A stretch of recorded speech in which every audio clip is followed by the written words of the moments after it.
Queridos hermanos, ¿cómo se encuentran? Doy gracias a Dios porque estamos encontrándonos después de casi 3 semanas y media. El día de hoy vamos a leer un pasaje interesante en Colosenses capítulo 1, verso 9, y es el texto que quiero leer junto con ustedes.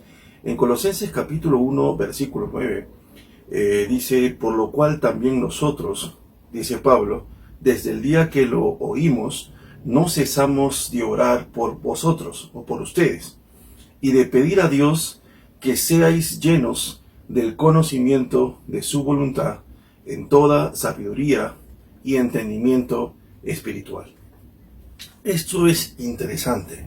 Primero porque aquí hay 3 palabras griegas que quiero resaltar en este video, y son las palabras que están en el texto cuando dice: seáis llenos del conocimiento de su voluntad en toda sabiduría y entendimiento. La palabra aquí es conocimiento, la palabra sabiduría y la palabra entendimiento. La palabra conocimiento es la palabra epignosis. Esta palabra epignosis es una palabra griega, ¿verdad? Y también está la palabra sabiduría, que en este caso es la palabra sofía, y está la palabra entendimiento, que es la palabra sunesis.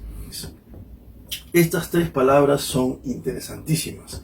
Si bien es cierto, en este texto no aparece la palabra pronesis, pero tanto la sofía como la sunesis y la pronesis son tipos de inteligencia que están vinculadas. Bien, quiero que ustedes vean en la siguiente pantalla. Quiero que ustedes analicen aquí. Les voy a mostrar un poco acerca de los textos. Estamos mostrándoles los textos en inglés y en griego.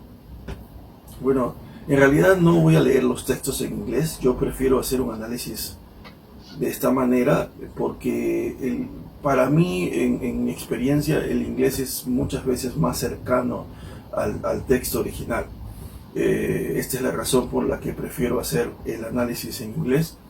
Pero no me voy a centrar obviamente en el inglés ahora. Quiero centrarme en las palabras, y si ustedes pueden ver la pantalla que les estoy mostrando, se podrán dar cuenta que existe la palabra knowledge, la palabra conocimiento, está ligada a la palabra epignosis, ¿no?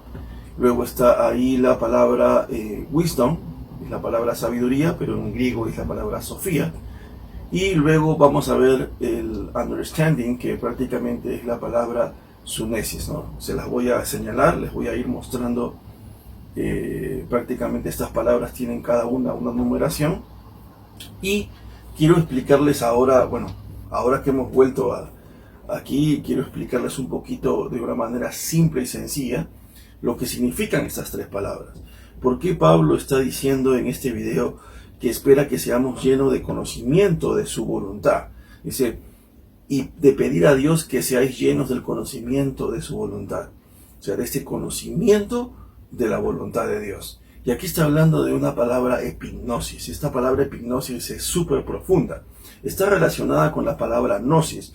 La palabra gnosis está relacionada con el buscar, con el investigar, con la búsqueda de ese conocimiento.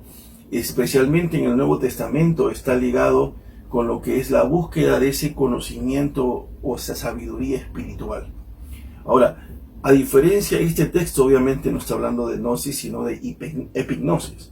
Y la palabra epignosis es la gnosis, pero de forma más intensa, intensificada. ¿Y cuál es una de las diferencias o de las profundidades de esta palabra epignosis con respecto a la palabra gnosis? Y es que la palabra epignosis no solamente es la búsqueda de este conocimiento, la investigación de este conocimiento, sino que también hay una relación íntima y profunda entre lo conocido y el conocedor. O sea, hay una relación tan profunda que este conocimiento ha influenciado directamente en la vida del conocedor. Entonces, lo que Pablo está diciendo aquí: espero que seáis llenos del conocimiento de su voluntad. O sea, que haya epignosis de su voluntad. Que no solamente puedas conocerla, que puedas investigar, que puedas buscar conocer la voluntad de Dios, sino que esa voluntad, ese conocimiento de esa voluntad, cambie, influencie tu ser. es lo que Pablo está diciendo. O sea, es algo mucho más profundo. Y lo interesante de esto es que luego Pablo dice que seas lleno de ese conocimiento de su voluntad, y luego él dice, ¿cómo vas a ser lleno de ese conocimiento? De dos maneras, a través de Sofía y a través de sunesis. Y esto es algo muy, pero muy interesante, ya que la palabra Sofía habla ese conocimiento trascendental, ¿no? De Dios, tener conocimiento de todos los misterios de su voluntad, conocerlos. Pero sunesis es más profundo, porque sunesis tiene que ver con entender la Sofía.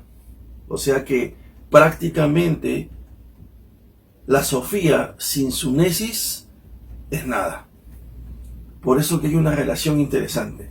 Pablo está diciendo, no solamente quiero que tú conozcas la voluntad de Dios, o sea, que seas esa sabiduría, esa Sofía, que conozcas cada detalle de su voluntad, sino que también ese conocimiento lo analices, lo profundices, tengas un análisis crítico sobre ese tipo de conocimiento. Y a eso se refiere la sunesis, que seas capaz de analizar esa voluntad, de entender cómo funciona, por qué es que Dios ha dicho esto, por qué es que Dios ha dicho tal o cual cosa, que no solamente seas un receptor de esa voluntad, de ese conocimiento, sino que seas capaz de analizarla, de interpretarla, de profundizar en este conocimiento. Y eso es sunesis. Y esto tiene sentido, ¿no? Porque cuando Pablo escribe el libro de Colosenses, recordemos que en ese momento había un conocimiento hereje, que era el conocimiento del gnosticismo, de los gnósticos, que estaban afectando prácticamente o influenciando en muchos creyentes y ponían prácticamente en duda el conocimiento que ellos tenían acerca de la salvación. Y ellos estaban prácticamente creyendo ideas falsas de los gnósticos, como por ejemplo de que no necesitabas de Cristo para ser salvo, sino que necesitabas de un conocimiento especial para poder alcanzar salvación. Por ejemplo, también se creía en el gnosticismo de que podías adorar a los ángeles. Se creía en el gnosticismo de que si querías, que tenías que golpear tu cuerpo, porque prácticamente el cuerpo era malo y el espíritu era bueno. Y el gnosticismo negaba de que Jesucristo había venido en cuerpo, y decían de que solamente había venido en espíritu. Por lo tanto, prácticamente este conocimiento gnóstico estaba negando o contradiciendo todos los principios dados en la fe, en los evangelios y en las cartas del apóstol Pablo. Así que prácticamente cuando Pablo les está diciendo, espero que ustedes sean llenos de epignosis de la voluntad de Dios, les está diciendo, quiero que ustedes tengan un conocimiento de la voluntad de Dios y que este conocimiento sea capaz de transformar y de influenciar la vida de ustedes. Y que no solamente sean capaces de conocer esa voluntad, sino que sean capaces de analizarla, de profundizarla y de comprenderla. Entonces, qué interesante. Así que quiero dejarles con estas tres palabras griegas, la palabra epignosis, la palabra Sofía y la palabra sunesis. Así que les pido que podamos volver a leer este texto otra vez, y creo que ahora este texto lo vamos a entender con mayor profundidad, porque el texto dice, por lo cual también nosotros, desde el día en que lo oímos, no cesamos de orar por vosotros y de pedir a Dios que seáis llenos del conocimiento de la voluntad de Dios, y que este conocimiento de la voluntad de Dios sea capaz de transformar sus vidas, y que conozcas la voluntad de Dios, pero que también seas capaz de comprenderla, entenderla, analizarla y, lo más importante, tener un análisis crítico. Saber analizar cada uno de los pasajes de las Escrituras de forma práctica para nosotros, ¿verdad? Bien, hermanos, que el Señor los bendiga.